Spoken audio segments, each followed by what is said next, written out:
Hi friends, welcome to MS kitchen. இன்றைக்கி நம்ம என்ன பார்க்க போகிறோம்னா ஒரு சூப்பரான நாகர்கோவில் ரெசிபி தான் பார்க்க போகிறோம். என்னென்னு பார்த்தீங்களா, பாலாடை பொட்டலம் வித் கொத்துக்கறி ஸ்டஃபிங்ஸ் தான் பார்க்க போகிறோம். ஸோ நான் இது வந்து ஒரு ஒர்க்ஷாப் அட்டன் பண்ணேன். அங்கே இந்த ரெசிபியை வந்து நான் லேர்ன் பண்ணேன். இப்போ அதை தான் நான் உங்களுக்கு செஞ்சு காட்ட போகிறேன். ஸோ அதுக்கு வந்து நம்ம பச்சரிசி இல்லைன்னா புழுங்கல் அரிசி வந்து ஊற வச்சுக்கணும். ஒரு 4 ஹார்ஸ் முன்னாடி ஊற வச்சுக்கணும். நான் வந்து இன்றைக்கி பச்சரிசி 1/2 கப், புழுங்கரிசி 1/2 கப் ரெண்டும் சேர்த்து ஆட் பண்ணியிருக்கேன். ஏன்னா பச்சரிசி மட்டுமே சாப்பிட்டா ஒரு சிலருக்கு டைஜஸ்ட் ஆகாது. அதனால் வந்து நான் பச்சரிசி பாதி புழுங்கரிசி பாதி ஆட் பண்ணியிருக்கேன். இல்லை நீங்கள் வந்து எனக்கு பச்சரிசியே வேண்டாம் கம்ப்ளீட்டாக அப்படின்னா புழுங்கரிசி மட்டும் கூட யூஸ் பண்ணிக்கலாம். ஸோ இதை வந்து ஒரு 4 ஹார்ஸ் கம்ப்ளீட்டாக வாஷ் பண்ணி ஊற வச்சுருங்க. அப்புறம் பார்த்திங்கன்னா திக்காக அரைச்ச தேங்காய் பால் வந்து 1 கப். ஸோ நீங்கள் 1 கப் ரைஸ் எடுத்தீங்கன்னா 1 கப் தேங்காய் பால். அப்புறமேல் வந்து ஸ்டஃபிங்க்கு வந்து கொத்துக்கறி நான் எடுத்திருக்கேன். ஸோ நான் இதோட ரெசிபியும் வந்து ஷேர் பண்ணுறேன். இந்த வீடியோ போஸ்ட் பண்ணுறதுக்கு முன்னாடி சிக்கன் கொத்துக்கறி ரெசிபியும் வந்து ஷேர் பண்ணுறேன். அப்புறம் ஒரு எக்கு, அப்புறம் சால்ட், இவ்வளோ தான் இதுக்கு தேவையான பொருட்கள். இது சிம்பிளான ரெசிபி. இப்போ வாங்க எப்படி செய்யலாங்கிறத பார்க்கலாம். ஸோ இப்போ இந்த மிக்ஸி பவுலில் நம்ம ஊற வச்சுருக்க ரைஸை ஆட் பண்ணிக்கலாம். நான் இதை உங்களுக்கு ஃபுல்லாக ஆட் பண்ணிட்டு காட்டுறேன். ஸோ மிக்ஸி பவுலில் இதை ஆட் பண்ணியாச்சு. இப்போ இதிலையே வந்து நம்ம தண்ணி ஊற்றி அரைக்கக்கூடாது, அதுக்கு பதில் தேங்காய் பால் ஊற்றி அரைக்கணும். ஸோ தேங்காய் பால் ஆட் பண்ணிக்கோங்க. நான் கொஞ்சம் கொஞ்சமாக ஆட் பண்ணிக்கிறேன். அதை ஆட் பண்ணி நல்லா ஸ்மூத் பேஸ்ட்டாக அரைச்சிக்கோங்க. நான் அரைச்சிட்டு காட்டுறேன் உங்களுக்கு. அரைச்சாச்சு. இப்போ மிக்ஸி சூடெல்லாம் கம்மியாயிடுச்சு. இப்போ இதில் வந்து நம்ம ஒரு முட்டை உடச்சி ஊற்றிடலாம். ஸோ முட்டையை உடச்சி ஊற்றி இன்னொரு அடி அடிச்சுக்கோங்க. அடிச்சுட்டு காட்டுறேன்.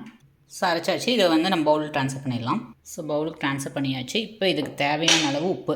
இது வந்து நம்ம பேக்கிங் சோடா எதுவுமே போட தேவையில்லை, அப்படியே அரைச்சி உடனே சுட்டுக்கலாம். ஸோ இதுக்கு தேவையான அளவு உப்பு ஆட் பண்ணிவிட்டு நல்லா மிக்ஸ் பண்ணிக்கோங்க. நான் உங்களுக்கு மிக்ஸ் பண்ணிவிட்டு காட்டுறேன். ஸோ நல்லா மிக்ஸ் பண்ணிக்கோங்க. இது பார்த்திங்கன்னா லிக்விட் கன்சிஸ்டன்சியில் தான் ஆகும். ரொம்ப திக்காக இருந்துச்சுன்னா கொஞ்சம் தண்ணி ஆட் பண்ணிக்கோங்க. இந்த ரவா தோசைக்கெல்லாம் ஊற்றுவோம்ல, அந்த மாதிரி தண்ணியாக தான் இருக்கணும் அது கன்சிஸ்டன்சி. திக்காக இருக்க நான் அந்த தேங்காய் பால் கழுவுன பவுலில் பண்ணிக்கிறேன். அவ்வளோதான், நம்ம பேட்டர் வந்து ரெடி ஆகிடுச்சு. இப்போ வந்து நம்ம இதை பேனில் போட்டு ஊற்றிடலாம். ஸோ இந்த மாதிரி லிக்விட் கன்சிஸ்டன்சியாக இருக்கணும். இப்போ நெக்ஸ்ட் வந்து நம்ம பேனில் விட்டுடலாம். நான் வந்து ஒரு பேன் எடுத்திருக்கேன். இது வந்து நல்லா காயணும். காஞ்சதுக்கப்புறம் ஹீட் வந்து மீடியம் ஹீட்டில் இருக்கணும். ரொம்ப ஹையாகவும் இருக்கக்கூடாது, ரொம்ப லோவாகவும் இருக்கக்கூடாது.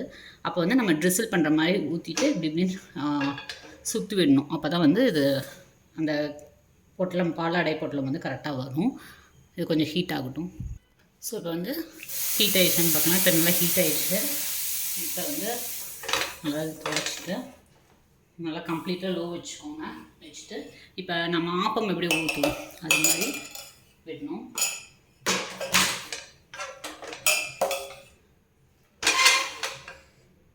ஸோ ஒரு கரண்டி விட்டுட்டு இப்படி நல்லா ஸ்வெல் பண்ணி விட்டுக்கோங்க. ஸோ பார்த்திங்கன்னா எனக்கு இன்னுமே மாவு திக்காக இருக்குது. அப்புறம் மேலே கொஞ்சம் லைட்டாக எண்ணெய் விட்டுக்கோங்க. அவ்வளோதான், இதே மாதிரி தான் பண்ணணும். இது அப்படியே வெந்ததுக்கப்புறம் இப்படி தூக்குனிங்கன்னா இதாயிரும். அப்படியே ஒரு நிமிஷம் திருப்பி போட்டு எடுத்து வச்சிடலாம்.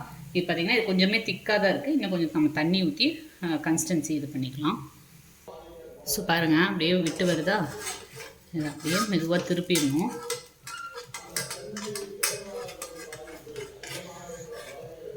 நான் இது திருப்பிட்டு காட்டுறேன். ஸோ பாருங்கள், இது கெட்டியாக இருக்கனால தான் இந்த மாதிரி கிராக் வருது. சன்னமாக இருந்துச்சுன்னா அந்த கிராக் வராது.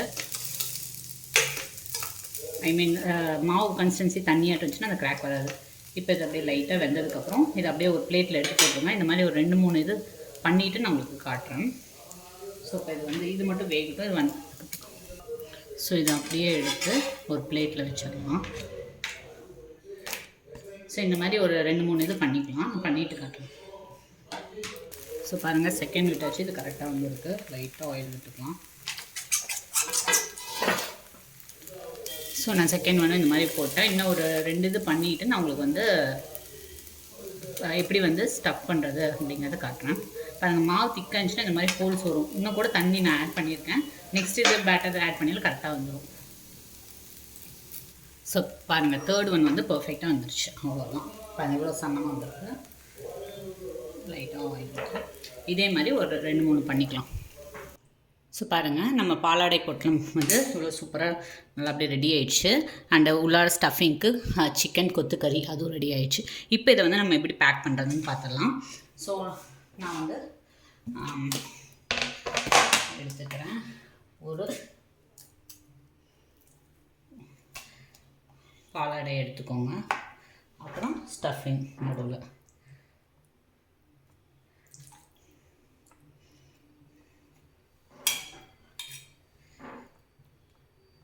ஸ்டஃபிங் வச்சுட்டு இப்போ இதை வந்து பொட்டலமாக இப்படி பேக் பண்ணிடலாம். ஸோ இப்படி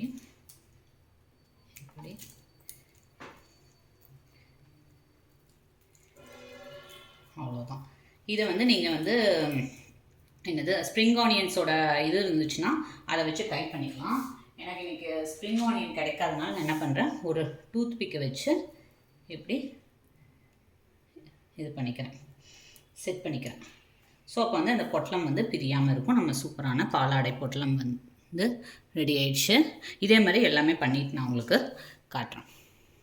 ஸோ பாருங்கள், நம்ம பாலாடை பொட்டலம் வித் சிக்கன் ஸ்டஃப்டு கொத்துக்கறி வந்து ரெடி ஆயிடுச்சு. இது வந்து சாப்பாடுக்கு செம்ம சூப்பராக இருக்கும். நான் இது பிளேட்டிங்காக இந்த மாதிரி பொட்டலமாக பேக் பண்ணியிருக்கேன். நீங்கள் வீட்டில் இருக்கவங்களுக்கு சர்வ் பண்ணுறீங்கன்னா இந்த மாதிரி தோசை மாதிரியே வச்சுட்டு சைடில் வந்து சிக்கன் கொத்துக்கறியை வச்சு கூட சாப்பிட்லாம், சர்வ் பண்ணலாம். அதுவும் நல்லாயிருக்கும். பட் நான் வந்து வீடியோக்காக நான் வந்து பேக் பண்ணி காமிச்சிருக்கேன்.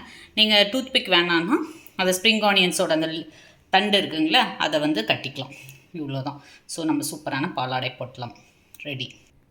ஸோ பாருங்கள், நம்ம சூப்பரான பாலாடை பொட்டலம் வித் கொத்துக்கறி ஸ்டஃபிங்ஸ் வந்து ரெடி ஆகிடுச்சு. இது பார்க்கவே யம்மியாக இருக்கும். அண்ட் டேஸ்ட்டுமே செம்ம சூப்பராக இருக்கும். நம்ம கிட்ஸு விரும்பி சாப்பிடுவாங்க.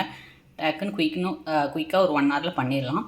நீங்கள் எங்கேயாவது ட்ராவல் டைமில் போகிறீங்க அப்படின்னா கூட இந்த மாதிரி பண்ணி எடுத்துகிட்டு போகலாம். ஏன்னா இந்த இது வந்து சாஃப்டாகவே தான் இருக்கும். தோசை மாதிரி நல்லா என்ன சொல்கிறது, காஞ்சு உங்களுக்கு இதாகாது.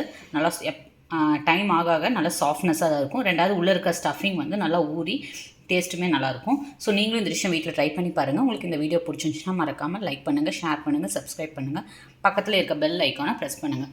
ஸோ நான் எந்த வீடியோஸ் போட்டாலும் உங்களுக்கு அப்டேட் வரும். தேங்க்யூ, பாய்.